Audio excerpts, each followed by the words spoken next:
Silver screen legend శ్రీమతి dubbing Janaki గారు. Dubbing Janaki గారు అని పేరు ఉంటుందా అంటే ఆ పేరు ఎలా వచ్చింది? 65 సంవత్సరాల ప్రయాణంలో అన్ని భాషల్లో నటిస్తూ రాణిస్తూ ఒదిగిపోయి ప్రతి పాత్రలో మనింటి మనిషి అని అనిపించుకునే స్థాయి ఎలా తెచ్చుకున్నారు? వారిని అడిగి తెలుసుకుందాం. అమ్మా, మీకు సాదర నమస్కారాలు.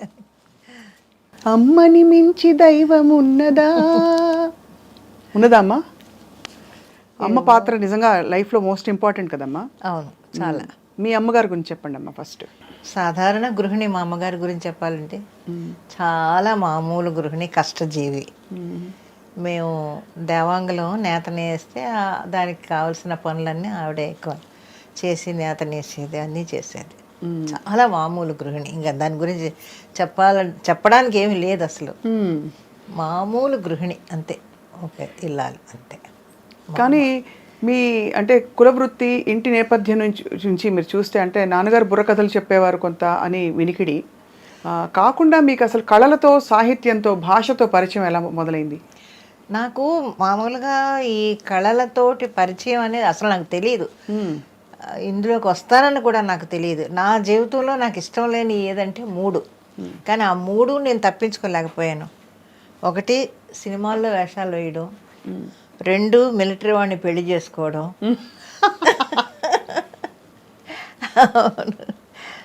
ఇంకోటి ఏదో అది మర్చిపోయాను. అది ఈ 3 కూడా నేను తప్పించుకోలేకపోయాను. ఎందుకో తెలియదు. మొదటి నుంచి సినిమాల్లో యాక్ట్ చేయాలంటే, అంటే అప్పట్లో ఆంధ్రాలో మామూలుగా ఈ పల్లెటూళ్ళలో రకరకాలుగా మాట్లాడుతుంటారు కదా. సినిమా వాళ్ళంటే ఒక చిన్న చూపు. ఆ రోజుల నుంచే చీప్గా మాట్లాడడం ఎక్కువ అలవాటు మన వాళ్ళకి. దాంతో అవన్నీ చదువుకునే రోజుల నుంచి బుర్రలో ఎక్కి చిచ్చి మనం సినిమాల్లోకి అంతా వెళ్ళకూడదు అని అనుకున్నాను అప్పుడే. అలాగే మిలిటరీ వాడి ఏదో బుక్ చదివాను నేను. బుక్స్ ఎక్కువ చదివేదాన్ని అప్పట్లోనూ. మా గురువుగారు గోరు మల్లికార్జునరావు గారు, ఆయన బుక్ షాప్ ఉంది, అక్కడ కూర్చొని చాలా పుస్తకాలు చదువుకునేదాన్ని. దాంట్లో ఏదో ఒక రష్యన్ నవల ఏదో చదివా.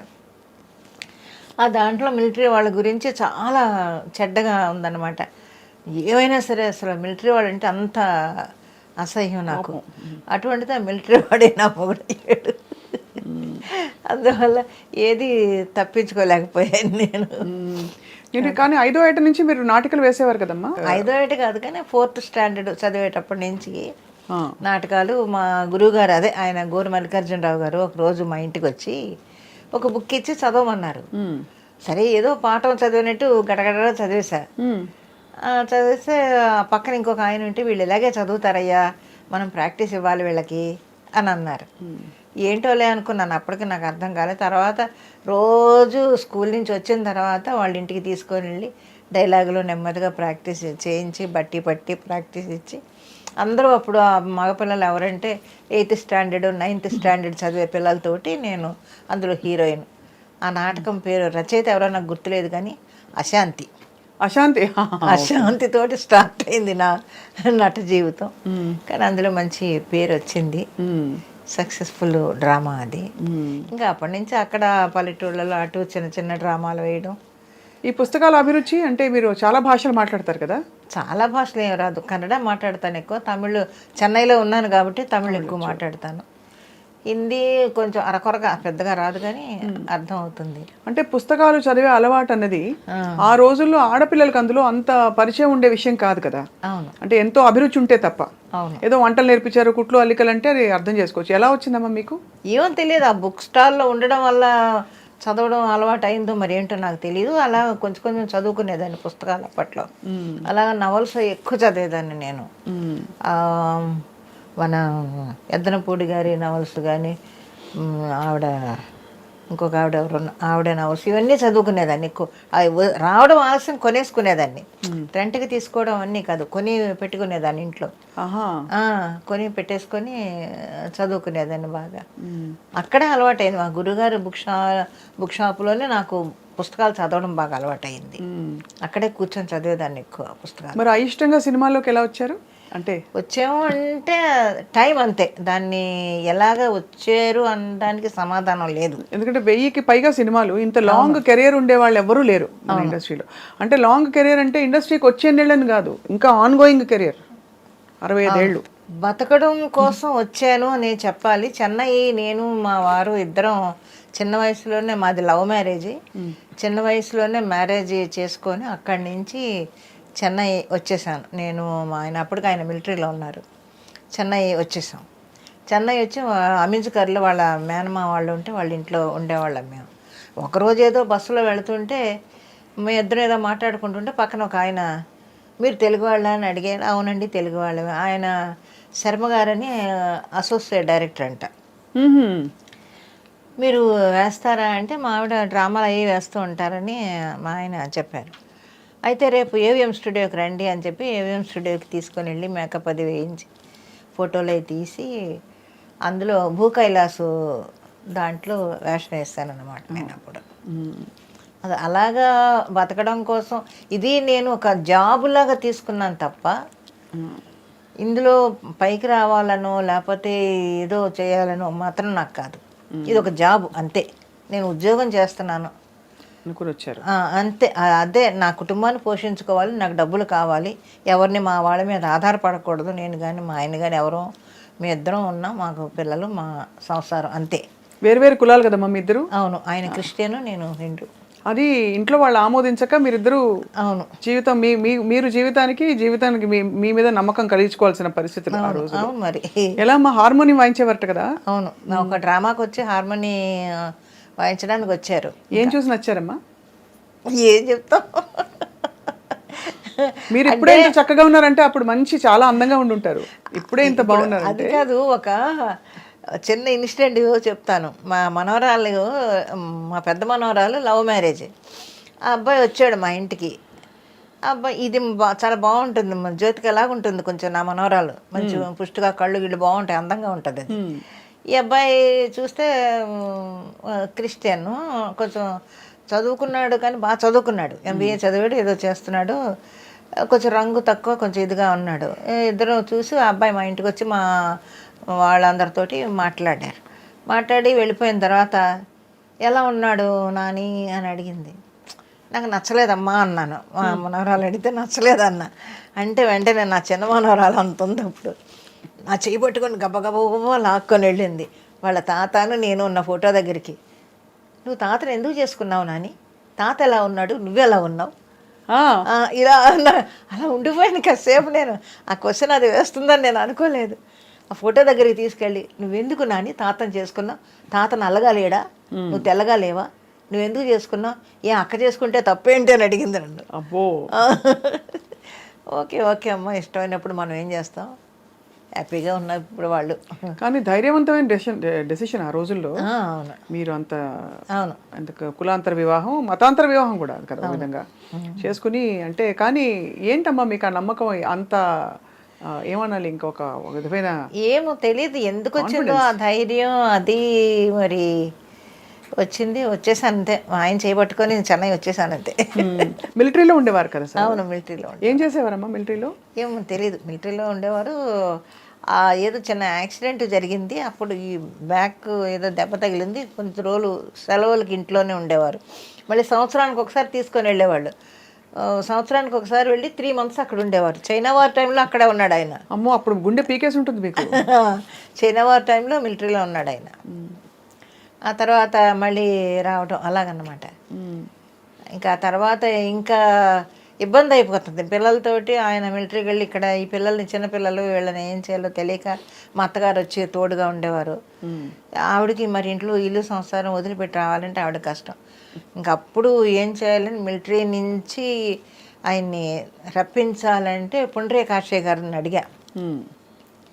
పుండ్రేకాక్షయ్య గారిని అడిగితే ఆయన ఒక డాక్టర్ని పిలిపించి ఒక సర్టిఫికేట్, మిలిటరీకి అన్ఫిట్ అని ఒక సర్టిఫికేట్ పుట్టించి వాళ్ళకి పంపించి మొత్తానికి వాళ్ళు రిలీవ్ చేసేసారు.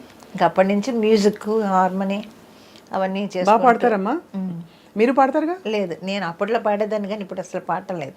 అప్పుడు స్టేజ్ మీద చచ్చినట్టు పాడాలి, మన ఓన్ వాయిస్తోనే పాడాలి. అప్పుడు పద్యాలు పాడినప్పుడు? అవును, డ్రామాలు అన్నీ కూడా మనం పాడాల్సిందే. ప్లేబ్యాక్ అంతా లేదు అప్పుడు.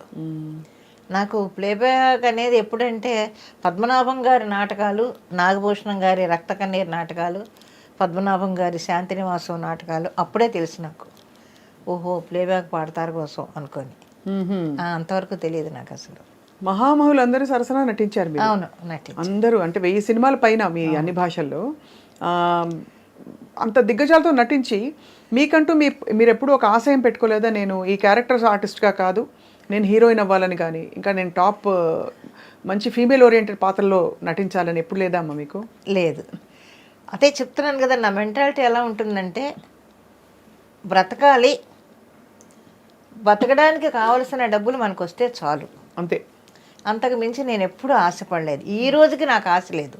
ఇప్పుడు నా తోటి వచ్చిన వాళ్ళందరూ కూడా టాపులో ఉన్నా కూడా వాళ్ళని చూసి బాధపడ్డము, అసూయపడ్డము అనేది అసలు నాకు రానే రాదు. ఓకే బాగున్నారు అంతవరకు అదే అనుకుంటాను నేను. నాకు కావాల్సింది 10 రూపాయలు వచ్చినప్పుడు 10 రూపాయలు నా కుటుంబానికి పెట్టుకున్నాను, 100 రూపాయలు వచ్చినా 100 రూపాయలు ఖర్చు పెట్టుకున్నాను, 1000 రూపాయలు వచ్చినా ఖర్చు పెట్టుకున్నాను. నేను తిని ఇంకా మా అత్తగారు వాళ్ళకి హెల్ప్ చేయడం ఇవన్నీ చేసేదాన్ని. ఉన్న దాంట్లోనే. అంటే అది విధి వింతే ఏమనాలో తెలియదు కానీ మీకు వచ్చిన పాత్రలు కూడా కొంచెం పేద మధ్యతరగతి అలాంటి, ఇన్ఫ్యాక్ట్ అనకూడదు కానీ పేద మధ్యతరగతి బ్రాహ్మణ ఇళ్లలో అమ్మాయి ఎలా ఉంటుందో అలా ఉంటారు అమ్మ అంటారు చాలా మంది. అందులో విశ్వనాథ్ గారి సినిమాల్లో చూసినప్పుడు అప్పుడు ఉండేది కదా ఒక ట్రెండ్, ఎక్కువ విశ్వనాథ్ గారి సినిమాల్లో అంటే బ్రాహ్మణులు వస్తారు నటిస్తారని, అలాంటి ఒక దీనిలో ఇమేజ్ లో ఒదిగిపోయారు మీరు. అవును, ఒక మాసిపోయిన చీర, ఒక గ్లిజరిన్ బాటిల్ నన్ను చూడగానే. ఇప్పుడు బయట ఎంత గ్లామరస్ గా ఎంత చక్కగా ఉన్నారమ్మా మీరు. ఇన్నేళ్ల మీ ఆరోగ్య రహస్యం ఇప్పుడు ఏంటంటారు? మానసికమైన తృప్తమా. నేను ఒకటి చెప్తాను, అదే ముందు నుంచి నేను చెప్పేది ఏంటంటే మనకి తృప్తి వచ్చిన దాంట్లో, ఉన్న దాంట్లో హ్యాపీగా ఫ్యామిలీని మెయింటైన్ చేసుకోవడం, అతి ఆశలకు పోకుండా మనకున్నదా మన పరిధిలోనే మనం జీవించడం, అదొకటే నేను అనుకుంటాను. పిల్లల్ని చదివించుకోవడం దగ్గర నుంచి వాళ్ళ జాబులు కానీ వాళ్ళ ఇది కానీ, నా ఇల్లు నా సంసారం ఒక గిరి గీసుకుంటాను నేను, ఆ గిరిలోనే ఉంటాను, ఆ దాటి బయటికి వెళ్ళను నేను. షూటింగ్ అయిపోయిందా ఇంటికి వచ్చానా, నా ఇల్లు నా సంసారం, పొద్దున్నే వంట చేసి అక్కడ పెట్టేసి వెళ్ళిపోయేదాన్ని.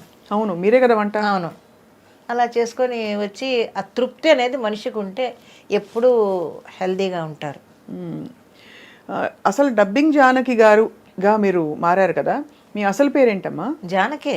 జానకే అంటే డబ్బింగ్ అనేది తర్వాత మీరు మీకు వచ్చిన డబ్బింగ్లు చెప్తున్నాను అంటే జానకులు 3 ఉన్నారు కదమ్మా. సౌకర్ జానక్ గారు ఉన్నారు, సింగర్ జానక్ గారు ఉన్నారు. జానకి అనగానే ఏ జానకి అని అడుగుతున్నారు. అప్పుడు ఇంకా అప్పుడు ప్రెస్ కదా, మీడియా అవి లేవు కదా. అవును అవును. అడిగితే అప్పుడు డబ్బింగ్ జానకి అని మన ఈయన పద్మనాభం గారు చెప్పారు డబ్బింగ్ జానకి అని. అలా చాలాసార్లు పోట్లాడాను ప్రెస్ వాళ్ళతోటి, మీరు అస్తమాను డబ్బింగ్ జానకి, జగ్గయ్య గారు డబ్బింగ్ చెప్తున్నారు, డబ్బింగ్ జగ్గయ్య గారిని ఎందుకు వేయరు, లేకపోతే ఇంకొక డబ్బింగ్ చెప్తున్నారు వాళ్ళని ఎందుకు వేయరు, నన్ను మాత్రం అంటే అప్పుడు వాళ్ళు చెప్పే సమాధానం ఒకటే, 3 జానకులు ఉన్నారు కదమ్మా, అందువల్ల రాయాల్సి వచ్చింది. మీరు డబ్బింగ్ చెప్పిన క్యారెక్టర్స్ అందరూ ఎవరెవరమ్మా? అంటే పెద్ద పెద్ద హీరోయిన్లు అందరికీ చెప్పుంటారు మీరు. శ్రీప్రియకి చెప్పాను ఎక్కువ, శ్రీప్రియ. వ్యాంప్ క్యారెక్టర్స్ ఎక్కువ చెప్పాను, జయమాలిని, జ్యోతిలక్ష్మి వీళ్ళందరికీ బాగా చెప్పాను. హీరోయిన్ పద్మప్రియ వీళ్ళందరికీ చెప్పాను, భారతి అప్పట్లో ఉండేవాళ్ళకి. ఏమన్నా ఇబ్బంది పడ్డారా? మీరు అయిష్టంగా ఇండస్ట్రీకి వచ్చారు, మీరు అందంగా ఉంటారు, పొందిగ్గా చక్కగా మీరు అడ్జస్ట్ అయ్యి అలా వెళ్ళిపోతున్న టైంలో మిమ్మల్ని ఇబ్బంది పెట్టిన సందర్భాలు ఉండుంటాయి కదా ఇండస్ట్రీలో ఎవరు? నేను ఒకటే చెప్తానమ్మా, మనం ఉండే పద్ధతిలో ఉంటే ఎవరు మన దగ్గరికి రారు, మన జోలికి రారు. అది నేను ఒకటే నా అంటే మరి ఇబ్బందులు పడుతున్న వాళ్ళందరూ పద్ధతిగా ఉండలేక నాకు తెలియక వాళ్ళు ఎలా తెలుస్తుంది చెప్పండి. నా వరకు చెప్పాలంటే నేను ఉండేది ఇప్పుడు ఇంట్లోంచి బయలుదేరి వెళ్ళానా, షూటింగ్కి వెళ్ళాను, వేషం వేసుకున్నాను, ప్యాకప్ చెప్పారు, వాళ్ళు మళ్ళీ తీసుకొచ్చి నా కారులో కూడా వెళ్ళాను, వాళ్ళ బండిలోనే వచ్చి ఇంట్లో దిగుతాను, అంతవరకే. ఇంకా బయట ఏం జరుగుతుందని ఎక్కువ మాట్లాడను, ఎక్స్ట్రాలు మాట్లాడను, ఎవరితోటి ఎక్కువ మాట్లాడను, నా పద్ధతిలో నేను ఉంటాను. అందువల్ల నేను ఉండగలిగానేమో అని అనుకుంటాను తప్ప ఎక్కువ ఎవరితోటి ఎవరన్నా వచ్చి పలకరిస్తే అంటే అవునండి అంతే అంతే. మళ్ళీ నాకు భయం అనమాట, గొడవలో పడతామేమో, ఏమైనా పొరపాటు మాటలు దొరుకుతాయేమో అనేది ఇప్పటికీ భయమే నాకు. అందువల్ల నేను ఎక్కువ ఎవరితోటి కాంటాక్ట్ పెట్టుకోను నేను. హలో అంటే హలో, అది ఎప్పటికే కూడా ఇప్పుడు కాదు, ఇంకో 10 ఏళ్ళ తర్వాత మీరు కనపడినా సరే అమ్మ ఎలా ఉన్నారు అంతే. మన మధ్య ఇంకేం గొడవలు జరగవు కదా. గొడవలు ఉండవు, అలాని మీరు ఎక్కువ దోస్తీ కూడా ఎవరితో లేదా? లేను, ఎవరితోటి లేను. ఆ తరం హీరోయిన్లతో కానీ లేదండి, ఎవరితోటి. మరి ఎలా అమ్మా, మరి మీ కాలక్షేపం ఎలా? ఇది మీకు ఒక మనసు అంటూ ఉంటుంది కదా. అంటే కాలక్షేపం అనేది నా ఇల్లే నాకు కాలక్షేపం.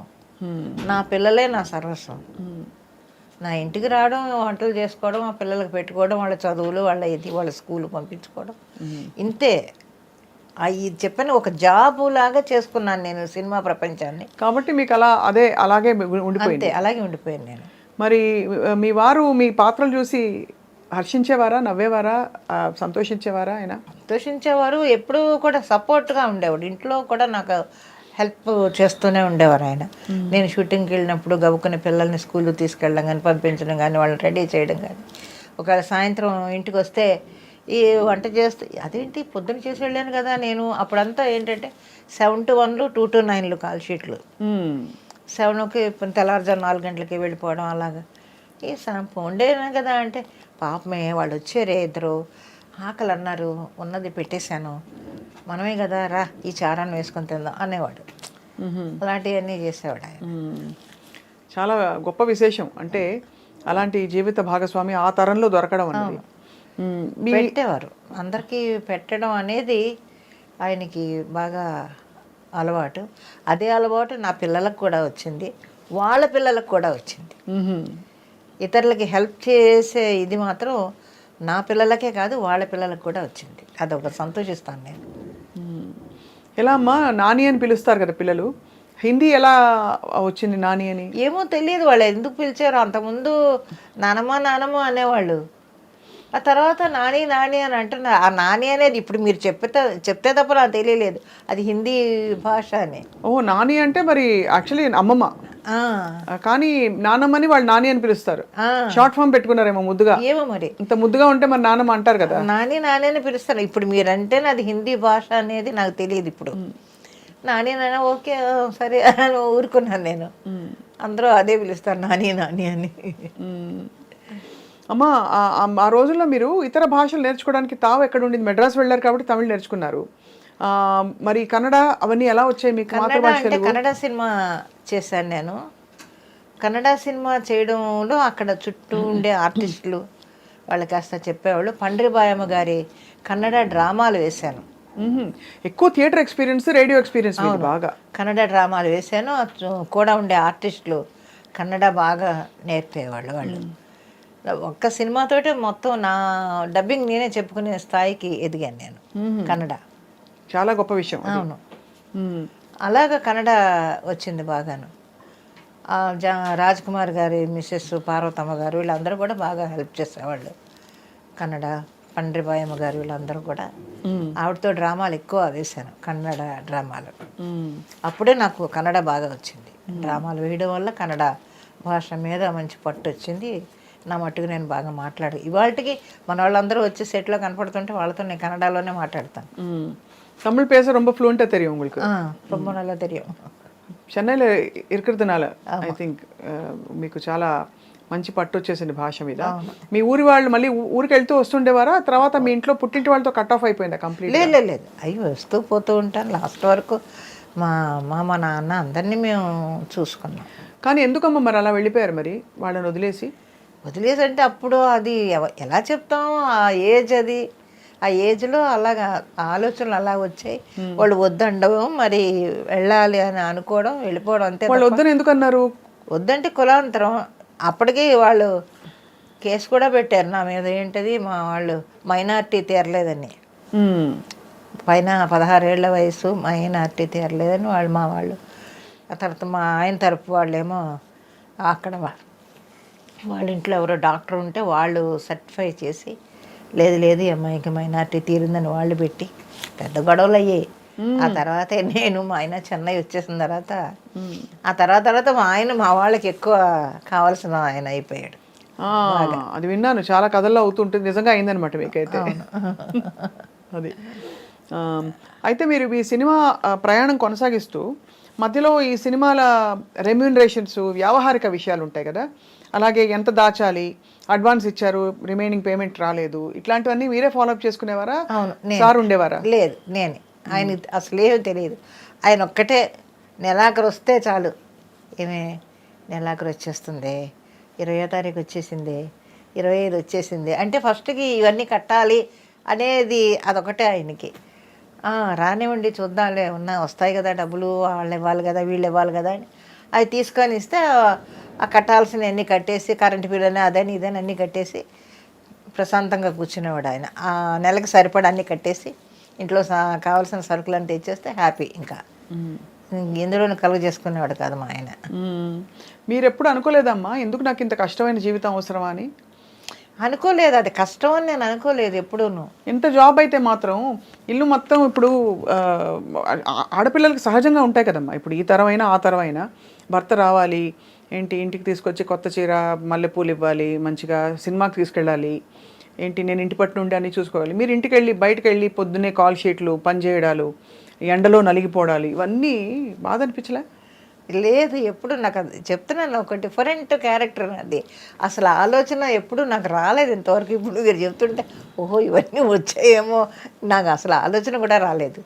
ఎంతసేపు చెప్తున్నాను కదా, నా ఇల్లు, నా సంసారం, నా పిల్లలు, బయటకు వెళ్ళి డబ్బింగ్ చెప్పుకోవడం, గ్రూప్ డాన్సులు చేశాను, డబ్బింగ్లు చెప్పుకున్నాను. గ్రూప్ డాన్సులు చేశాను? గ్రూప్ డాన్సులు కూడా చేశాను. ఏమేమి డాన్స్ అమ్మా? సాంగ్స్, సినిమాల్లో గ్రూప్ డాన్సులు. ఈ గ్రూప్లు అన్నీ చేస్తుంటారు కదా, హీరో హీరోయిన్ చేస్తే వెనకాల గ్రూప్ డాన్సర్స్. మీకు డాన్స్ నేర్చుకున్నారు అయితే అంతకుముందు? చిన్న సత్యం గారి దగ్గర నేర్చుకున్నాను నేను. ఓ సత్యం గారి దగ్గర? ఓహో, దుర్గాదేవి గారు తెలుసా మీకు అక్కడ?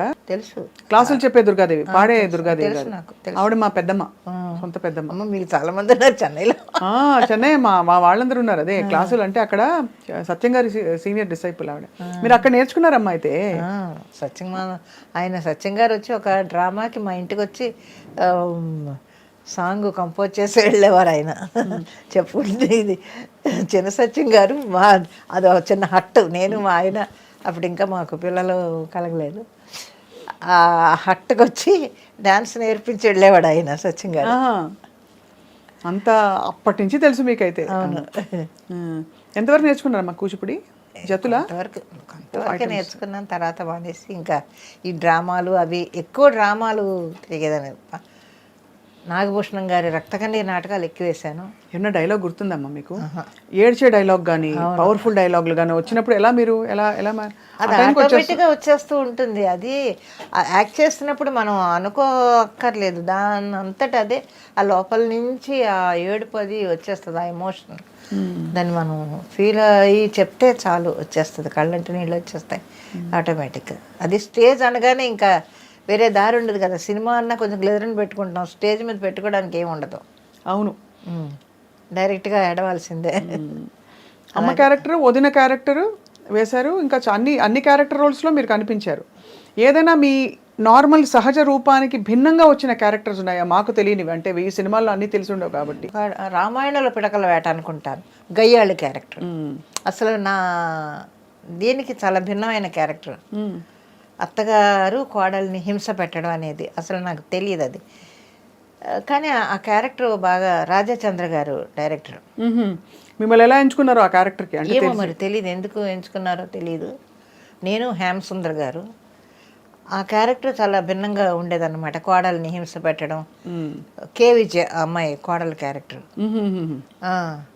అప్పుడు ఆ దాంట్లో చివరికి నానా హింసలు పెట్టి బిడ్డని కని ఇంటికి వస్తే కూడా ఏదో తిట్టాను, ఏదో చేస్తాను నేను. అప్పుడు భర్త అడుగుతాడు, ఎందుకే నువ్వు ఇలాగా చేస్తున్నావు అని అంటే అప్పుడు చెప్పుద్దన్నమాట.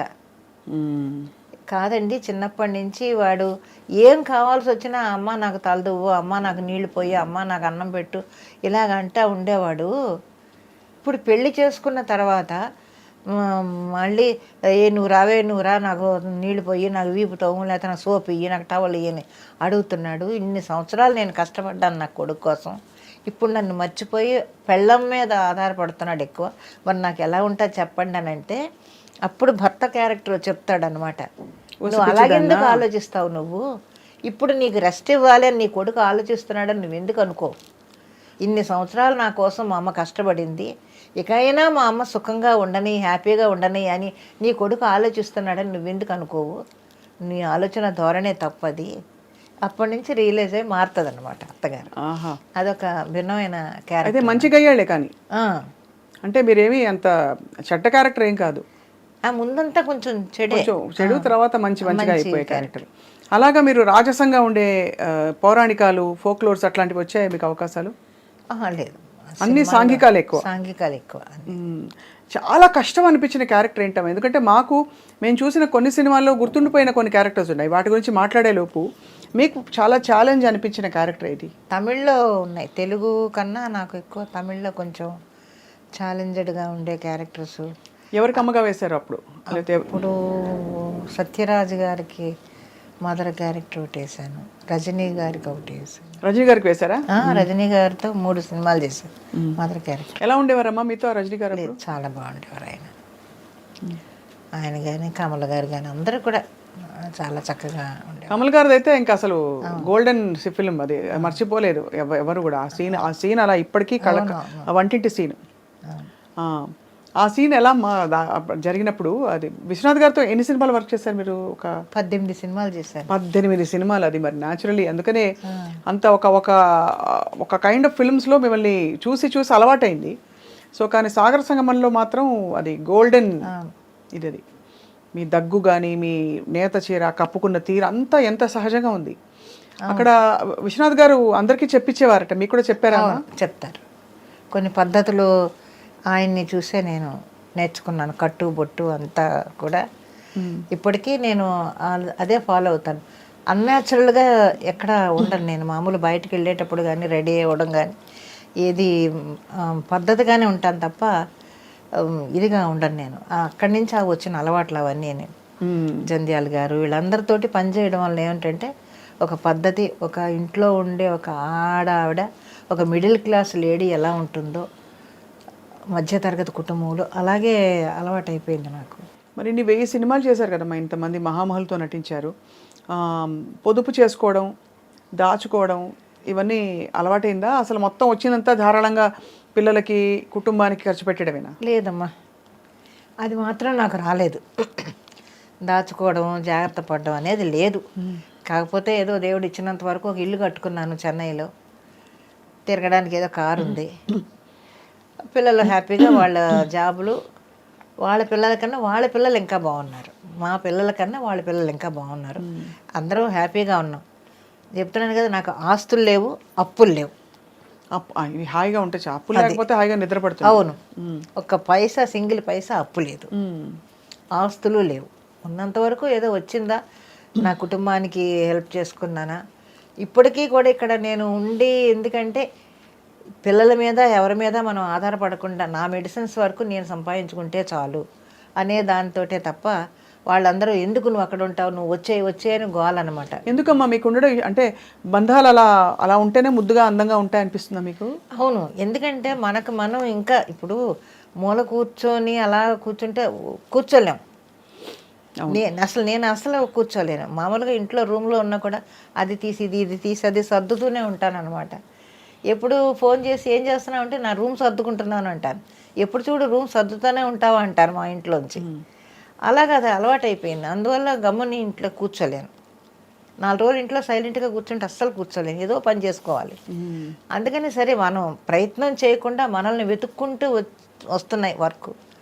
అలాంటప్పుడు చేసుకోవడంలో తప్పులేదు కదా. ఇప్పుడు నాలాంటి వాళ్ళు ఎంతమంది ఖాళీగా కూర్చొని పోసుకోవాలి కవర్లు మాట్లాడుకుంటూ కాలక్షేపం చేస్తున్నారు కదా. అది లేదు, హ్యాపీగా మనం కష్టపడుతున్నాం, పని చేసుకుంటున్నాను, నా ఫుడ్ నేను తింటున్నాను, నా ఇంట్లో నేను ఉంటున్నాను, ఎవరి మీద ఆధారపడలేదు. అదొక తృప్తి నాకు. పని చేసుకుంటున్నాం, భగవంతుడు శక్తి ఇచ్చాడు, పని చేయడానికి శక్తి ఇచ్చాడు, అదంతే. అమ్మ ఒక మాట అంటాను, ఇది తప్పైతే క్షమించండి. మీలో నాకు ఎక్కడో బహుశా మీకు కావలసినట్టే జీవితం జరిగిందా లేదా అనే ఒక చిన్న, ప్రతి వాళ్ళకు ఉంటుంది కదమ్మా ఒక అవలోకనం చేసుకుంటే, ఒక కష్టపడ్డ బాధ కనిపిస్తుంటుందమ్మా. ఎప్పుడు చూసినా అనిపిస్తుంది. మీ రెసిపీ రీల్స్లో చూశాను, అంటే అంత సిన్సియర్గా మీరు జీవితానికి కమిట్ అయిపోయి అన్నీ చేసుకుంటూ వచ్చారు. ఒక్క క్షణమైనా ఆగి ఆలోచించారా నాకేం కావాలని? ఆలోచించలేదు అసలు, నాకు ఆలోచనే రాలేదు. అది ఎవరో నమ్మినా నమ్మకపోయినా కానీ నాకు అసలు ఆలోచన అనేది రాలేదు. ఇలాగ నేను కష్టపడ్డానా, నేను ఇలా చేశానా అనేది లేదు. అంటే ఎవరి కోసం, నా కోసమే కదా కష్టపడుతున్నాను, నా ఇంటి కోసం కదా కష్టపడుతున్నాను అనే ఆలోచన తప్ప ఇంకొకటి నాకు తెలియదు అసలు. ఇది చాలా అంటే ఎంత ఎంత తృప్తి పొందారంటే మీరు ఎంత, బికాస్ పొద్దు నుంచి ఎన్నేళ్ళు అసలు నెలకు ఎన్ని రోజులు వెళ్ళేవారు షూటింగ్స్కి? ఒక కనీసం 20-30 20-25 రోజులు ఉండేదా? అవతల సినిమాలు లేకపోతే డ్రామాలకి పరుగులు పెట్టేదాన్ని, నేను డ్రామాలకు వెళ్ళేదాన్ని, డ్రామాల నుంచి ఇంటికి వచ్చేదాన్ని. ఇంట్లో ఉంటే ఇల్లు, నా సంసారం, నా ఇదే, నా పిల్లలు, అంతవరకే. బయటికి వెళ్ళానా అక్కడ షూటింగ్లు అవి అంతే తప్ప ఈ కష్టపడుతున్నానా, ఎందుకు ఈ కష్టం అనేది ఆలోచన రాలేదు. అది వస్తే ఏమన్నా అలా ఉండేదేమో, నాకు ఆ ఆలోచనే రాలేదు అసలు ఇంతవరకు. ఇది ఉన్నంత వరకు హ్యాపీగా ఓకే, మన పిల్లలు బాగున్నారు, నా ఇల్లు బాగుంది, నా సంసారం బాగుంది, ఓకే అనుకునేదాన్ని. ఏదన్నా ఉందా మన చేతనైతే నలుగురు పెట్టాలి. ఇప్పటికీ ఏదన్నా ఎవరైనా హెల్ప్ అడిగితే చదువుకునే పిల్లలు వాళ్ళు వీళ్ళు ఉంటే వాళ్ళకి ఏమైనా హెల్ప్ చేస్తూ ఉంటాను.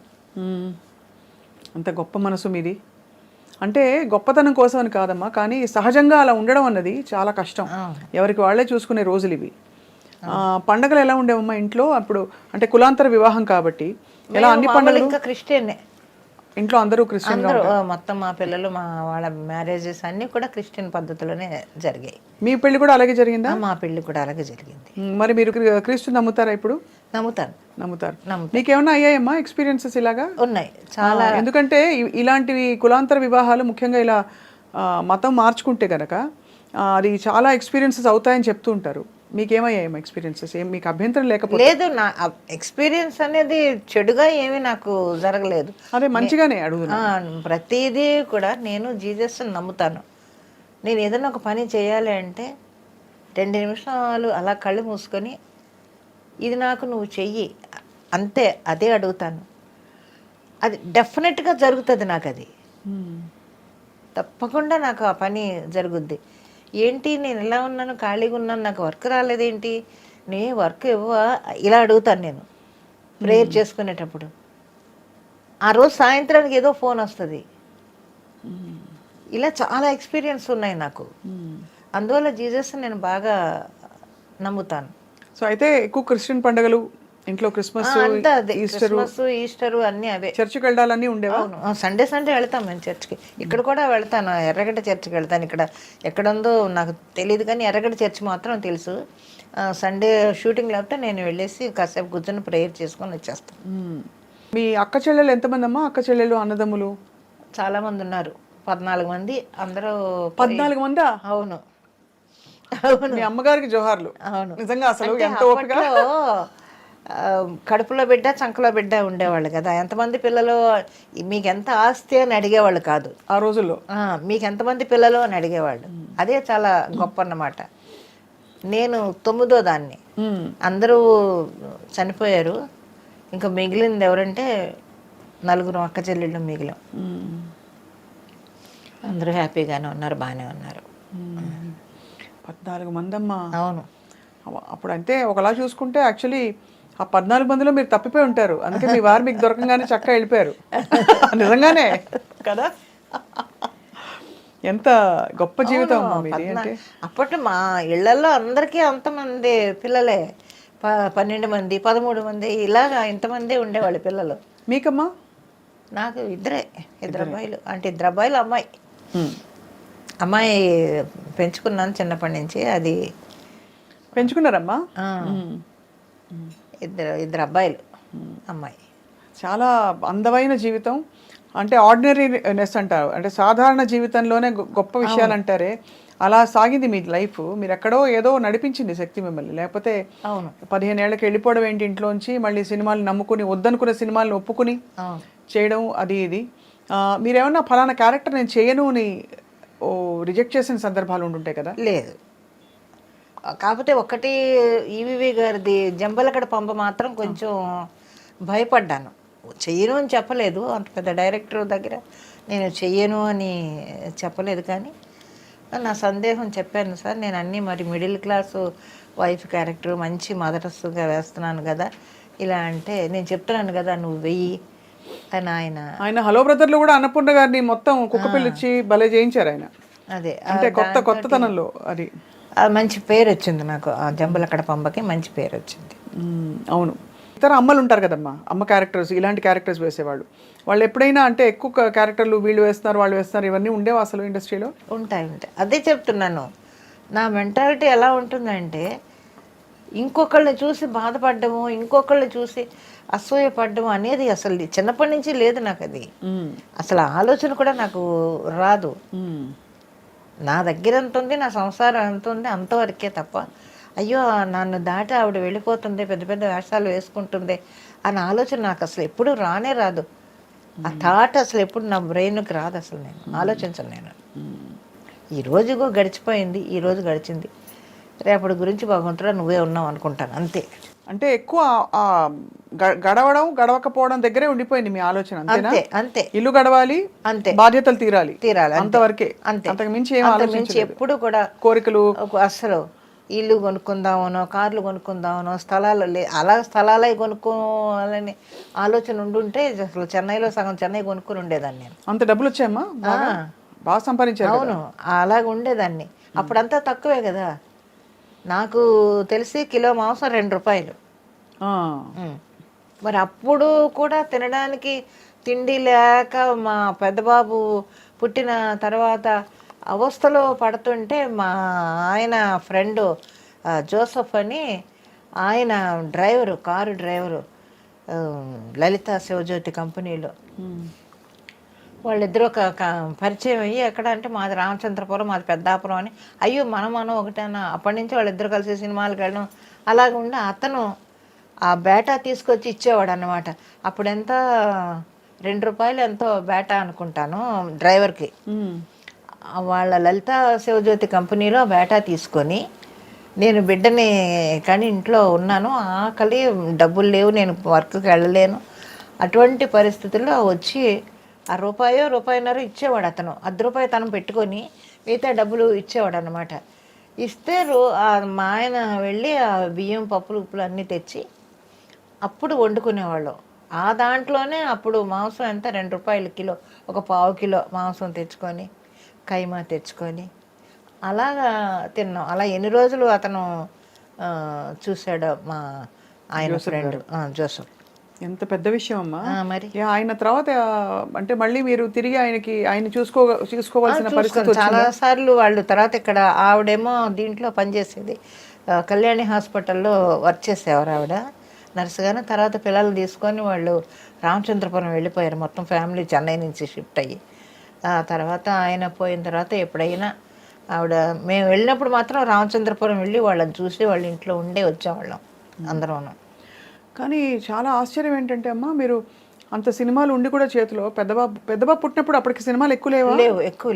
ఎక్కువ లేవు కాబట్టి మీకు ఆర్థిక ఇబ్బందులు. అవును, తర్వాత ఏం లేవుగా ఇబ్బందులు? ఇబ్బందులు ఉన్నాయి, ఇబ్బందులు లేవని మేము పడిన కష్టాలు ఎవరు పడి ఉండరు అసలు. ఉదాహరణకి ఆయన అంటే ఆర్థికంగానే, ఎందుకంటే ఇంట్లో వాళ్ళని అడగకూడదు, మా కాళ్ళ మీద మేము నిలబడాలి, మేము బతకాలి, మాకు ఇదే. దాంతో మరి ఎక్కడ ఏవిఎం స్టూడియో, ఎక్కడ అమ్యూజికర్, ఎలా వెళ్తారు? 10 పైసలు బస్సు టికెట్ లేదు మా దగ్గర.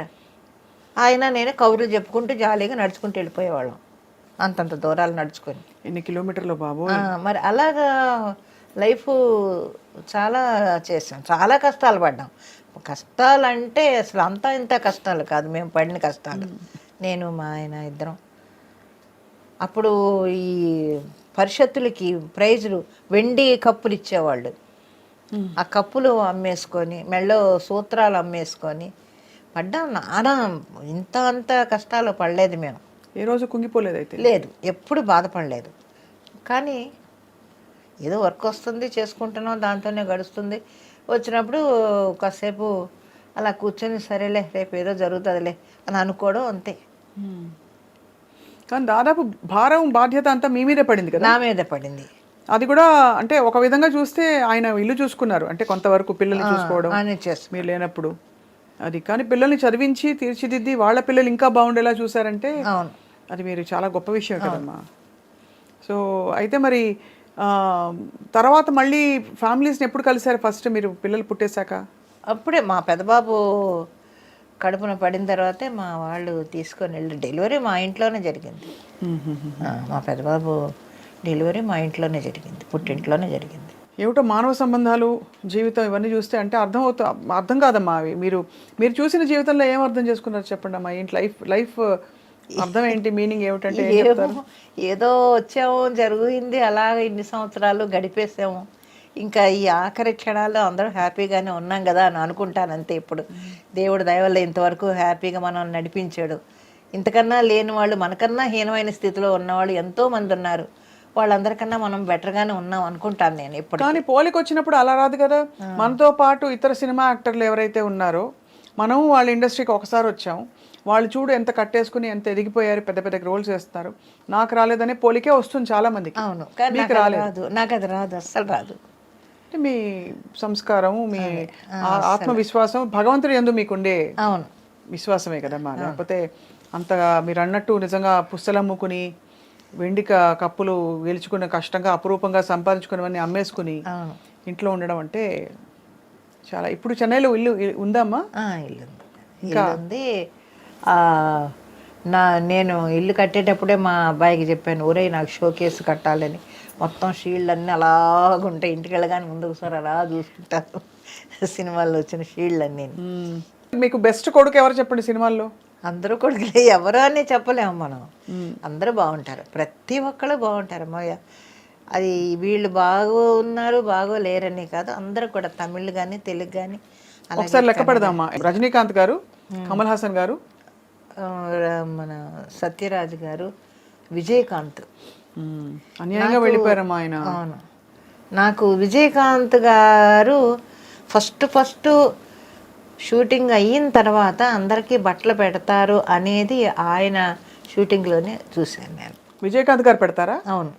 ఆహా, ఎలా అమ్మా?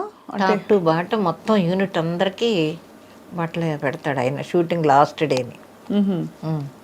అప్పుడే తెలుసు నాకు, ఓహో ఇలా ఇస్తారన్నమాట. సో అలా మీకు చీర పెట్టారా? ఇలా అలాగే లేని వాళ్ళకి అందరికీ కూడా కుట్టు మిషన్లు, ఈ సైకిళ్ళు, ఇవన్నీ చాలా హెల్ప్ చేసేవాడు. చూడండి ఎంత మహానుభావుడు ఆయన. ఎందుకమ్మా అంత తొందరగా వెళ్ళిపోవాలి? మరి ఆయన పార్టీ పెట్టారు. పుట్టినరోజు చాక్లెట్ మిఠాయి తీసుకొచ్చి లడ్డు ఇస్తున్నారు ఎవరో ప్రొడక్షన్ బాయ్స్. ఏంటి విశేషం అంటే, కెప్టెన్ పొరందనాడమ్మా అన్నారు. ఏంటంటే అదే విజయకాంత్ గారి పుట్టినరోజమ్మా ఈరోజు, మేము ఇలాగ ఉన్నామంటే ఆయనే కదమ్మా మాకు ఇగో ఈ పోర్డు ఇవన్నీ ఇచ్చారు, ఈ బళ్ళు ఇచ్చారు, ఇవన్నీ ఇచ్చారు, ఈ వ్యాన్లు ఇవన్నీ, మరి మేము ఉన్నామంటే ఆయనే కదా మా కారణం అని అన్నాడు. అలాంటి హెల్ప్లు ఆయన చాలా చేశారు. తెలుగులో ఎవరమ్మా మీకు బాగా ఇష్టమైన కొడుకు? అందరూ ఇష్టమే, ఎవరు ఒకళ్ళు ఇష్టం ఒకళ్ళని ఎవరని మనం చెప్పగలము. ప్రతి ఒక్కళ్ళు, ప్రతి ఆర్టిస్టు నాకు ఇష్టమే. ఎవరని వీళ్ళు ఎక్కువ ఇష్టమా వీళ్ళు కాదా అని నేను చెప్పలేను. అదే చెప్తున్నాను, నా మెంటాలిటీ ఎలా ఉంటుందంటే ఎక్కువ క్లోజ్గాను ఉండను, అలాగని దూరంగాను ఉండను. నేను ఎంతవరకు ఉండాలో అంతవరకే ఉంటాను.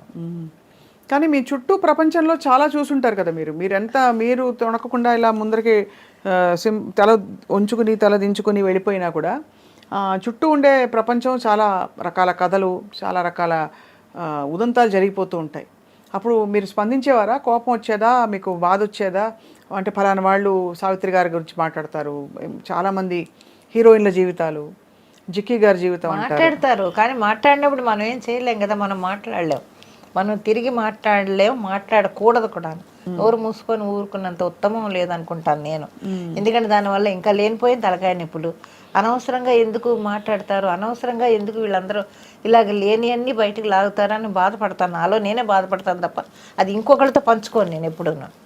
ఎందుకు వీళ్ళకి అయిపోయింది జరిగిపోయింది దాని గురించి వీళ్ళు మళ్ళీ తవ్వుకుంటారు ఎందుకు అనుకుంటాను తప్ప నేను ఇంకెవరితోటి దాని గురించి డిస్కస్ చేయను అసలు నేను. ఇప్పుడు మీరు అవుట్డోర్కి వెళ్ళినప్పుడు ఎలా హ్యాండిల్ చేసేవారమ్మా? మీరు వేరే ఊరికి వెళ్ళినప్పుడు షూటింగ్స్కి అలా ఉండేవి కదా, చాలా సందర్భాలు ఉండుంటాయి కదా. మరి పిల్లలు ఇంట్లో మీ వారు ఆయన ఎక్కడ ఒప్పుకుని పంపించేవారు? అంటే చాలా చోట్ల పెళ్ళైన వాళ్ళకి ఈ ఫెసిలిటీ ఉండదు. అంటే ఇంట్లో భర్తలు చెప్పలేం కదా, మా కొంతమంది వద్దు అక్కర్లేదు అనొచ్చు, కానీ ఆయన గొప్ప మనసు అయింది. మిలిటరీ అయినా కూడా మా ఆయన ఇదిగానే ఉండేవాడు, హ్యాపీగానే అవుట్డోర్లో వెళ్ళి వచ్చేసేదాన్ని. కాకపోతే నాకు వచ్చిన కంపెనీలు అన్నీ మంచి మంచి కంపెనీలు, విశ్వనాథ్ గారి కంపెనీ కానీ, జంధ్యాల గారు కానీ, ఇలాంటి కంపెనీల వల్ల ఏమవుతుందంటే ఒక డిసిప్లిన్ ఉంటుంది. అవుట్డోర్ వెళ్ళినా కూడా వర్క్ చేసుకున్నామా, వచ్చామా, మళ్ళీ రూమ్లోకి వెళ్ళామా, అంతవరకే. వర్క్ అయిపోయిందా హ్యాపీగా ఇంటికి పంపించేసేయడం. ఇది మరి స్త్రీలకి సురక్షితమైన ప్లేస్ కాదంటారు ఇండస్ట్రీ, మీరు ఒప్పుకుంటారు అలా? ఏమోనమ్మా, నాకు అంత దూరం నేను ఆలోచించలేదు ఎప్పుడు. ఆలోచన కూడా రాదు నాకు. ఎందుకంటే చెప్పాను కదా, ఒక చిన్న జీవితం అక్కడ అలా గిరిగీసుకొని ఆ గిరిలోనే నేను ఉన్నాను తప్ప అది దాటి ఎప్పుడు బయటికి వెళ్ళను. ఒక్కటి మాత్రం నేను చెప్తానమ్మా, ఏదైనా కూడా మన ఇష్టం లేనిదే ఎవ్వడు మనల్ని ఏం చేయడు. ప్రపంచంలో అంతే. అది మన ఇష్టం లేనిదే ఎవడు మన దరిదాపులకు రాడు. ఇప్పుడు వాడు అలా వచ్చినాడు, మనం కళ్ళు ఎరచేసి అలా చూసిన వాడు అక్కడే ఉంటాడు, ఒక అడుగు ముందుకు రాడు ఎవడను.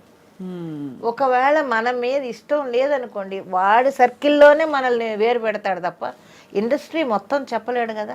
అవును, ఇండస్ట్రీ మొత్తం పబ్లిసిటీ చేసి ఈవిడ అలాగే ఇలాగని చెప్పుకోలేడు కదా. కరెక్ట్. వాడి పరిధిలోనే వాడు మనకి వేషాలు ఇవ్వడం, అంతవరకే.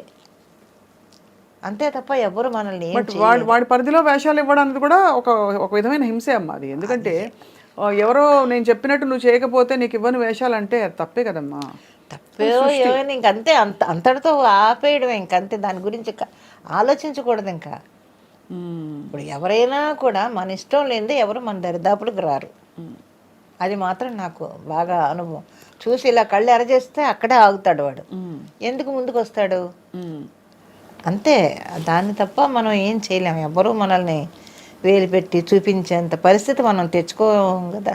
చాలా జీవితం చూస్తారమ్మా మీరు. అంటే అఫ్కోర్స్ మీ వయసుకి తగ్గట్టే మీరు చూశారు, అయినప్పటికీ చాలా లోతుగా జీవితం సారం అర్థం చేసేసుకున్నారు మీరు. అయితే ఇప్పుడు వెబ్ సిరీస్లు, టీవీ సీరియల్స్ అన్నీ చేస్తున్నారు కదమ్మా మీరు. ఏంటి మీకు బాగా హ్యాపీనెస్ ఇచ్చే విషయం ఏంటి? Job satisfaction. మంచి క్యారెక్టర్ వేసాము. అవును, జనంలోకి రోజు వెళుతుంది క్యారెక్టరు. మా పేర్లు, అసలు పేర్లు మర్చిపోయి క్యారెక్టర్ పేర్లతో పిలవడం, అలాగా జనం మమ్మల్ని రిసీవ్ చేసుకోవడం, మంచి మంచి క్యారెక్టర్స్ పడుతున్నాయి. మరి అంకుల్ అమ్మా లేరు, ఆయన పోయి 97లోనే పోయారు ఆయన. అయ్యో, మీరు ఒంటరి అయిపోయారు తర్వాత. పిల్లలతోటే కదా? పిల్లలే నా జీవితం. నా మనవలు, నా మనవరాళ్ళు, వాళ్ళతోటి జరిగిపోతుంది. 97 అంటే చాలా ఏళ్ల క్రితం అమ్మా. 25, 26 ఏళ్ళు, 27 ఏళ్ల క్రితం. మరి అప్పటి నుంచి మీరు ఎప్పుడు ఆయన జ్ఞాపకాలా మీకు? ఉంటాయి జ్ఞాపకాలు. అంటే ఎందుకంటే 15వ ఏట ఆయనతో ప్రయాణం మొదలు పెట్టారు. ఎలా చనిపోయారమ్మా? ఇది షుగరు చనిపోయారు. చాలా బాధాకరం, కష్టం మీకు. తర్వాత ఎలా మిమ్మల్ని మీరు సంభాళించుకుని ఇంకా జీవితంలో కొత్త? మీరు నమ్మరు, ఆయన చనిపోయిన 5వ రోజున నేను ఇక్కడ షూటింగ్కి వచ్చాను హైదరాబాద్కి. వర్క్ ఇది చేయలేం కదా, మోహన్ బాబు గారి సినిమాకి 5వ రోజున. వర్కే కదా, వర్క్ సఫర్ చేయలేం మనం. మనకు బాధ ఉందని చెప్పి వర్క్ సఫర్ చేయలేం కదా. అవతల ఎంతమంది కాంబినేషన్. 5వ రోజునే వస్తే గబుక్కుని మా తమ్ముడు వైఫ్ బయలుదేరే రోజున అలా వెళ్ళకూడదని ఇంటికి తీసుకొని వెళ్ళి ఒక చీర పెట్టి అప్పుడు పంపించింది. వాళ్ళు దేని గురించి ఎప్పుడూ ఆలోచించలేదు. ఏదో జరిగిపోతుంది. కష్టం వచ్చిందా కాసేపు అలా కూర్చొని కళ్ళు మూసుకొని కాసేపు ప్రేయర్ చేసుకుంటాను. నేను ఫస్ట్ చేసుకునేది ప్రొడ్యూసర్లు అందరూ బాగుండాలి అనుకుంటాను నేను. ఎందుకంటే ప్రొడ్యూసర్ లేదే మనం లేము. సో డెఫినెట్గా మంచి ప్రతి ప్రొడ్యూసర్ హ్యాపీగా ఉండాలి, అతని కింద ఇన్ని కుటుంబాలు బతుకుతున్నాయి కదా అని అనుకుంటాను నేను. అందుకని ప్రొడ్యూసర్ చల్లగా ఉండాలని కోరుకుంటాను నేను ఎప్పుడు. ఇంకా మీరు మరి ఇన్ని క్యారెక్టర్ వేసేసారు కాబట్టి వర్క్ సాటిస్ఫాక్షన్ కూడా చూసేశారు, మెమెంటోలో అవార్డులు చూసేశారు, కావాల్సిన వాటెవర్ డబ్బులు అవి చూసేశారు. ఇప్పుడు మీరు ఎంచుకోండి, మీ క్యారెక్టర్ మీరు రాసుకోండి అంటే ఎవరి పాత్ర వేస్తారు? ఎలాంటి పాత్ర వేయదలుచుకున్నారు? ఎలాంటి పాత్ర అంటే దాన్ని ఉదాహరణకి నేను చెప్తాను, అమ్మని ఎలా చూడాలనిపిస్తుందో. మిమ్మల్ని మంచి ఒక కలెక్టర్, ఒక డడడన్ మెట్టు దిగుతూ ఫాస్ట్గా వచ్చి కాటన్ చీర కట్టుకుని హైనెక్ బ్లౌజ్ వేసేసుకుని అలాంటి క్యారెక్టర్లో అమ్మని చూడాలి నాకు. అది మీ ఆలోచన. ఏ క్యారెక్టర్ అంటే నా ఆలోచన. మీ ఆలోచన చెప్పండి. బాగా ఓల్డ్ క్యారెక్టర్, బాగా ముసలిది అయిపోయి వణుకుతూ వచ్చి అలాంటి ఒక క్యారెక్టర్ ఆ గెటప్లో ఎలా ఉంటారని నేను ఆలోచిస్తున్నాను. అది మన ఇద్దరికి డిఫరెన్స్ చూడండి మరి అదే. కానీ మీకు అలాంటి క్యారెక్టర్ కష్టం అమ్మా. మీరు ఎందుకంటే ఎప్పుడు యంగ్ ఎవర్ గ్రీన్ డైనమిక్గా కనిపిస్తారు. మీ వయసుకి మీకు అసలు సంబంధం లేదు, అలా ఉన్నారు మీరు.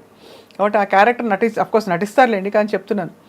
కానీ మీరు మంచి డైనమిక్ రోల్స్లో ఇంత ఇండిపెండెంట్ అమ్మా. ఫస్ట్ థింగ్ ఈ తరం నేర్చుకోవాల్సింది మిమ్మల్ని చూసి, మీరు ఆ తరానికి సంబంధించి కూడా ఎంత ఇండిపెండెంట్ డెసిషన్స్ తీసుకున్నారు. తీసుకున్న డెసిషన్కి కట్టుబడి ఉన్నారు.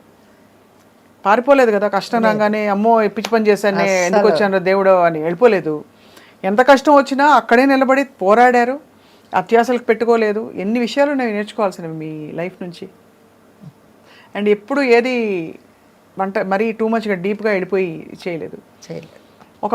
సరే, ఒక జీవితాన్ని నమ్ముకున్నారు, దాన్నే మీ లైఫ్గా మార్చుకొని మీరు ఇప్పుడు అదే భక్తిలో ఉన్నారు మీరు. సో ఎంత గొప్ప విషయం అమ్మ. మీ వంటకాలు చాలా బాగుంటాయి, చూశాను. ఎవరు నేర్పించారు మీకు వంట? ఎవరు నేర్పించలేదు, నేను ఇంట్లో చేసుకోవడమే. మీ బెస్ట్ రెసిపీ ఏంటి చెప్పండి. నేనేం చూసానంటే పప్పు చూసాను ఆ మధ్య, ఇంకేంటి పులిహోర ఒకటి లాంటిది ఒకటి పెట్టారు, అది చాలా బాగుంటుందండి ఓయ్ అని గలగలా మాట్లాడుతూ ఇలా చేయండి అలా చేయండి అని. జనాలకు అది ఒకటి నచ్చింది. అంటే న్యాచురల్గా మామూలుగా మన ఇంట్లో చేసుకున్నట్టు చేస్తారండి మీరు, గబగబాను ఇవన్నీ ఉన్నాయి అన్ని పెట్టండి ఇన్ని పెట్టండి ఈ కొలతలు అవి ఉండవు అని అంటుంటారు. సోదు ఉండదు అసలు. అంటే మామూలుగా ఏదో ఎక్కువసేపు చూపిస్తారు దాని గురించి చెప్పి అలా కాకుండా చూసి వెంటనే ఆకట్టుకుంటుంది. ఆ కూర ఫుడ్లో వండి ఇదిగో చూసారా ఎంత బాగుందో అని, అది కమ్మగా ఉడికి రెడీగా ఉందని. అయితే అమ్మ ఇంటికి వెళ్దాం ఒకరోజు భోజనానికి. మనం చేస్తాం. నా ఇంటికి కాదు, నా రూమ్కి. ఇల్లు అంటే మళ్ళీ చెన్నై. ఇప్పుడు ఇక్కడే ఉంటున్నారమ్మా హైదరాబాద్లో? అంటే ఇవాళ పొద్దున్నే వచ్చాను ఊరి నుంచి. ఓకే, వచ్చి చెన్నై గ్యాప్ ఉంటే చెన్నై వెళ్ళిపోతాను. ఇక్కడ ఉండను నేను, షూటింగ్ లేకపోతే చెన్నై వెళ్ళిపోతాను. ఇప్పుడు ఎన్ని రోజులు వర్క్ ఉంటుంది మీకు పర్ మంత్? ఉంటుంది, షూటింగ్స్ ఉన్నాయి కదా. అందులో ఈ మధ్య ఎక్కువ ట్రావెల్ చేయలేకపోతున్నాను నేను. అందువల్ల షూటింగ్ ఒక 4-5 రోజులు గ్యాప్ ఉన్నా కూడా నేను వెళ్ళటం లేదు. పిల్లలు కూడా పెద్ద పిల్లలు అయిపోయారు, ఎవరి జాబులు వాళ్ళు పరుగులు పెడుతున్నారు. పొద్దుట లేచి ఏం చేస్తారమ్మా పిల్లలు ఇప్పుడు? వర్క్ చేసుకుంటున్నారు అందరూ. మా పెద్ద మనవడు షిప్లో ఇంజనీరు ఒకడు, ఇంకొక మనవడు చెన్నైలోనే వాడు ఇంజనీరు, నా మనవరాలు టీచరు, తను ఫ్రెంచ్ టీచరు సింగపూర్లో ఉంటుంది. ఇంకొక అమ్మాయి పోర్ట్ కంపెనీలో వర్క్ చేస్తుంది. ఇప్పుడు చిన్నది ఎగ్జామ్, ఇవాళ ఎగ్జామ్ రాస్తుంది, దానికి జాబ్ కూడా వచ్చేసింది ఆల్రెడీ. అందరూ ఘనత అంతా జానకమ్మదే. ఏముంది, దేవుడు ఉన్నాడు వెనకాల. ఎంతమంది పిల్లల్ని సెటిల్ చేశారమ్మా, మాట్లాడారు చెప్పండి. అంటే మీలోని స్త్రీత్వం ఎక్కడా కోల్పోకుండా మీరు ఒక పురుషుడిలాగా నడిపించారు ఇంటిని. అంటే మనం మామూలుగా అదే కదా చెప్తారు మనకి చుట్టూ, కానీ ఎక్కడా మీరు పొందిగ్గానే ఉన్నారు. ఎక్కడా డామ్ డూమ్ డిష్ అని అవేమి ఎక్కువ సాధికారతలు ఏమి చాటుకోకుండా చాలా మామూలుగా. ఇప్పుడు ఎక్కడన్నా నేను బజార్లో కనపడినా ఎవరు ఆశ్చర్యపోవాల్సిన పని లేదు. భుజాన సంచి తగిలించుకొని ఆ మధురానగర్ అంతా తిరిగేస్తూ ఉంటాను. కూరగాయలు కొనుక్కుంటూ ఆ షాప్కి వెళ్ళి, లేకపోతే ఇక్కడికి వెళ్ళి మెడికల్ షాప్కి వెళ్ళి, ఆ మార్కెట్, ఆ మెయిన్ రోడ్లో మార్కెట్కి వెళ్ళి తిరిగేస్తూనే ఉంటాను. అందరూ గుర్తుపట్టి బాగా ఫోటోలు తీసుకుంటుంటారే? లేదు, అడగరు. అడిగితే ఇప్పుడు మార్కెట్ కదండి అంటే సరే అమ్మ అని వెళ్ళిపోతూ ఉంటారు. అయితే మామూలుగా చాలా మామూలుగా తిరిగేస్తుంటాను నేను. అయితే మీకు ఎన్ని చీరలు ఉంటాయమ్మా మొత్తం? మీకు చీరలు పిచ్చుందా? పిచ్చి లేదు, ఇష్టంత వరకు ఉంటే చాలంతే. ఇప్పుడు దీనికి వచ్చి ఈ సీరియల్స్కి కొనాల్సిన చీరలు చూస్తే ఉన్నాయి. మీరే కొనుక్కోవాలా? కదా. లేదు, సినిమాలు అయితే వాళ్ళు కొంటారు, సీరియల్ వరకు మనమే కొనుక్కోవాలి చీరలు. అవి ఉన్నాయి ఒక 4-5 బ్యాగులు, పెద్ద పెద్ద బ్యాగులకి చీరలు. ఎంత నల్లి ఇవేనా? ఎక్కువ నేను చెన్నైలోనే కొంటాను. రంగాచారి, తులసి సిల్క్స్, ఇంకా ఉన్నాయి అవే కదా షాపులు. పాండీ బజార్ నిండా బోల్డ్ షాపులు. ఇప్పుడు అన్ని రకరకాల వెరైటీలు వచ్చాయి చీరలు.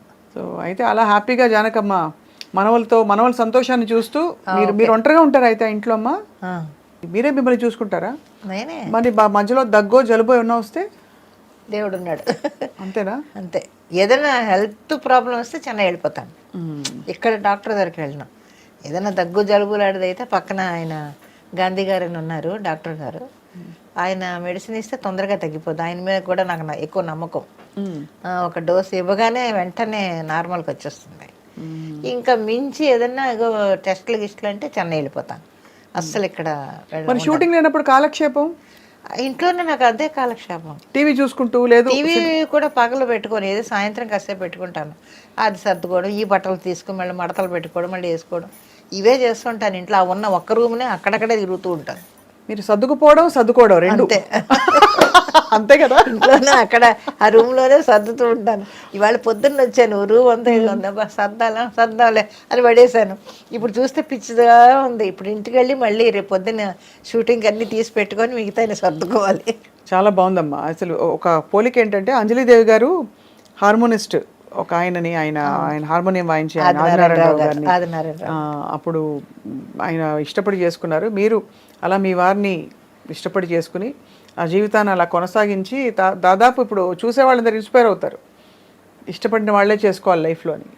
అది కాబట్టి చాలా గ్రేట్ లైఫ్ అమ్మా మీది. చేసుకుని ఉండాలి, అది మెయిన్. అది కష్టాలు పడినా కూడా, దెబ్బలాడుకున్నా, కష్టాలు పడినా, ఏం పడినా కూడా చివరి వరకు ఉండాలి. అదే లైఫ్. పిల్లల కోసమనో లేకపోతే వాళ్ళ కోసమనో ఇద్దరు కలిసి ఉన్నప్పుడే ఆ లైఫ్ ఆనందంగా ఉంటుంది తప్ప, ఒకరోజు కాకపోయినా ఇంకో రోజైనా హ్యాపీగా ఉంటారు కదా. అలా కాకుండా నీ మటు నువ్వు వెళ్ళిపో, నా మటు నేను వెళ్ళిపోతా, ఇంకా లైఫ్ ఉండదు. ఇంకా అవును.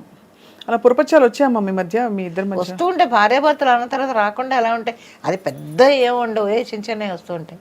మళ్ళీ మామూలే, అంతే. ఏదో చిన్న చిలిపి తగాదాలాంటి ఏదో వస్తూ ఉంటాయి.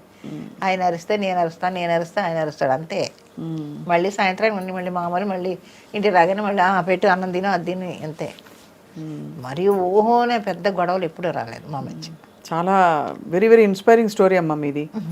అంటే కొన్ని ఇంటర్వ్యూస్లో చూసాం, కానీ ఇలా డైరెక్ట్గా కలిసి మాట్లాడితేనే అసలు ఏమిటో అర్థమవుతుంది. ఏంటి జానకమ్మ ఇంత క్వైట్గా ఉంటారు ఎప్పుడు అని.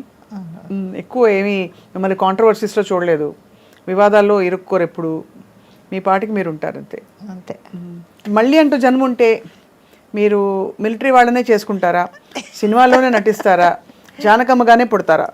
ఏమో మనం ఏం చెప్తామమ్మా, మీ కోరిక ఏమో. నాకు అసలు కోరిక 7 జన్మలు అంటారు కదమ్మా, మీ వారిని మళ్ళీ మీరు పెళ్లి చేసుకుంటారా? ఇది సూటిగా చెప్పండి. కానీ ఒకటి అది మాత్రం నిజం, ఆయన ఎప్పుడూ కూడా భర్త అనేవాడు ఎంత ప్రేమించేవాడో ఆ ప్రేమను పొందిన వాళ్ళకే తెలుసు, డెఫినెట్గా. అది మాత్రం నిజం. మా ఆయన నన్ను చాలా ప్రేమగా చూసేవాడు. అంటే ఏంటి? ఫర్ ఎగ్జాంపుల్ అంటే రాగానే మీకు అలా అని కాదు, ప్రేమ అనేది దాన్ని ఎలాగా చెప్పాలి అనేది తెలీదు. చాలా ప్రేమగా, అది వర్ణించలేనంత ప్రేమ, అది చెప్పగలం, అంత అనుభవించిన దాన్ని. కాబట్టి అబార్షన్ అయ్యి మంచం మీద ఉన్నాను, వచ్చి ఇలాగా బాత్రూమ్కి వెళ్ళి మళ్ళీ ఆ మంచం మీదకి వెళ్ళేటప్పటికి బాత్రూమ్ నుంచి మంచం వరకు బ్లీడింగ్ మీకు మొత్తం తుడిచి క్లీన్ చేసి నన్ను తీసుకొని వెళ్ళి శుభ్రంగా అంతా కడిగి మళ్ళీ అన్నీ శుభ్రంగా బట్టలు మార్చి ఆ రూమ్ అంతా క్లీన్ చేసి, ఏ మగాడు ఎవడ చేస్తాడు అలా? అవన్నీ మరి కళ్ళతో చూసినప్పుడు మనకి ఏమనిపిస్తుంటుంది? అవన్నీ చేసేవాడు. ఇప్పటికీ పడుకుంటే చనిపోయినా కూడా నాకు అది కళ నిజమా అని అనిపిస్తూ ఉంటుంది.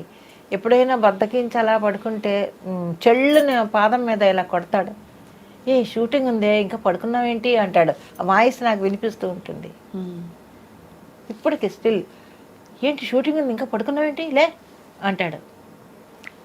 అప్పుడు గబుక్కుని లేదు చూస్తాను అసలు నేను ఎక్కడ ఉన్నానా అని.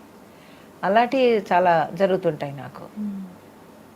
సిగరెట్ కాల్చేవాడు, ఎప్పుడైనా నా రూమ్లో సిగరెట్ వాసన వస్తుంటుంది. ఇప్పటికి సిగరెట్ వాసన ఎక్కడ వస్తుందబ్బా అనుకుంటాను నేను. ఓహో నువ్వు ఇక్కడే ఉన్నావు, ఇలాగే మాట్లాడతాను, ఏంటి నువ్వు ఇక్కడే ఉన్నావా నువ్వు అంటుంటాను నేను. అలాంటి ఇన్సిడెంట్స్ కొన్ని జరుగుతూ ఉంటాయి. అవును, అలాంటివన్నీ చేసేవాడు. జీవితంలో చాలా ఇదిగా ఉండేవాడు ఆయన. మా ఆయన ఎవరికన్నా పెట్టడంలో కానీ, మనకి లేకపోయినా ఇతరులకి పెట్టేవాడు. అవన్నీ చేసి ఆ గుణం ఎలా వస్తుందో మరి పెట్టేవాడు, అందరికీ పెట్టేవాడు. మనం వండుకుందాం లేవే, మనం తిందాం లేవే, పాపమే వాళ్ళు వచ్చారే అన్నం పెట్టేద్దామే అనేవాడు. వెరీ వెరీ ఇన్స్పైరింగ్ అమ్మా. అటువంటివన్నీ చేసేవాడు ఆయన.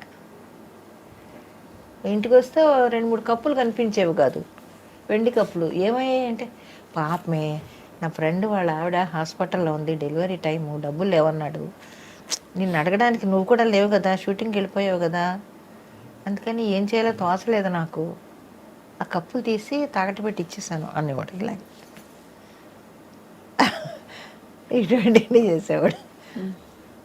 అప్పుడంటే వెండి ఇచ్చేవాళ్ళు, ఇప్పుడు వెండి కాదు చెక్క మొక్కలు ఇస్తున్నారు. అంతే కదా, కరెక్ట్. అమ్మా ఇంతకీ సార్ పేరు? జాన్ బాబు. వాళ్ళ వైపు చుట్టాలందరూ ఎక్కడ ఉన్నారమ్మా ఇప్పుడు? చాలామంది పోయారు, ఎవరు లేరు, వాళ్ళ మగ నాన్న ఎవరు లేరు. పెద్దాపురమే, ఆయనది పెద్దాపురమే, మా ఊరు పెద్దాపురమే, ఇద్దరిది ఒకటే ఊరు. తప్పకుండా. అయితే మీరిద్దరూ అంటే మరి మీకు పునర్జన్మ ఉంటుందో లేదో నాకు తెలియదు, కానీ తప్పకుండా మళ్ళీ అంటూ ఎక్కడో మీరు సార్ కలుసుకుంటారు తప్పకుండా. ఇంత మీరు చెప్పిన మీ ఆత్మ ఎంత నిజాయితీగా ఓపెన్గా చెప్పిందో ఖచ్చితంగా అలాగే అనిపిస్తుందమ్మా. మీరు నమ్ముకుని వచ్చినందుకు ఆయన నిభాయించారు, మీరు నిలబడ్డారు. అవును. మిమ్మల్ని మాత్రం మేము ఎప్పుడు తెర మీద అలా చూస్తూ ఉండాలి, ఇలాగే కళకళలాడుతూ ఉండాలి మీరు ఎప్పుడు. ఈసారి మేము భోజనానికి వచ్చినప్పుడు మీ రెసిపీలు అవి మరిన్ని తీసుకుని తప్పకుండా రండి. నా రూము, ఇల్లు కాదు అది, రూము వాటెవర్, మీరు ఎక్కడ ఉంటే అదే ఇల్లు, అదే అదే అదే మీ. కాబట్టి ఈసారి మేము వస్తాం. మీ షీల్డ్స్ అన్నీ కూడా చెన్నై వచ్చినప్పుడు ఒకసారి అన్ని ఫోటోలు తీసుకుంటాం మాకు జ్ఞాపకంగా. జానకమ్మ గారు, డబ్బింగ్ జానకి గారు, మీకు సాదరంగా నమస్కారాలు. Thank you so much.